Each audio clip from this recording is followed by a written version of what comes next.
দ্বিতীয়বারের মতো মা হলেন এমি জ্যাকসন। সম্প্রতি সামাজিক যোগাযোগ মাধ্যমে সুখবরটি নিজেই শেয়ার করেন সিং ইজ ব্লিং 2.0 অভিনেত্রী। পুত্র সন্তানের মা হয়েছেন তিনি। ছেলের জন্মের সঙ্গে সঙ্গে নামকরণও করেছেন।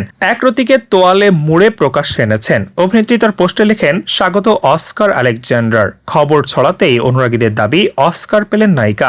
গত বছর অ্যাডো স্ট্রিককে বিয়ে করেন এমি। এটি অভিনেত্রীর দ্বিতীয় বিয়ে। তার দ্বিতীয় স্বামীর প্রথম সন্তান অস্কার। সন্তান ভূমিষ্ঠ হওয়ার পরেই এমি আর অ্যাড যৌথভাবে খুশির খবর দিয়েছেন। প্রসঙ্গত, গত বছরের শেষ থেকেই গর্ভধারণের প্রতিটি ধাপের অভিজ্ঞতা তার অনুরাগীদের সঙ্গে ভাগ করে নিচ্ছিলেন এমি জ্যাকসন। নরম পশমের পোশাকের উপরে সাদা তোয়ালে জড়িয়ে সদ্যজাতের ছবি তোলেন। তোয়ালের এক কোনায় লেখা অস্কার, যা নবজাতকের নাম। অ্যাড এমির আনন্দের নানা মুহূর্ত ক্যামেরায় বন্দী হয়ে সঙ্গে সঙ্গে ছড়িয়ে পড়ে। একটি ছবিতে দেখা গেছে নতুন মাকে আদরে ভরিয়ে দিচ্ছে অ্যাড, অন্যটিতে তিনি চুম্বন করেছেন নবজাতককে।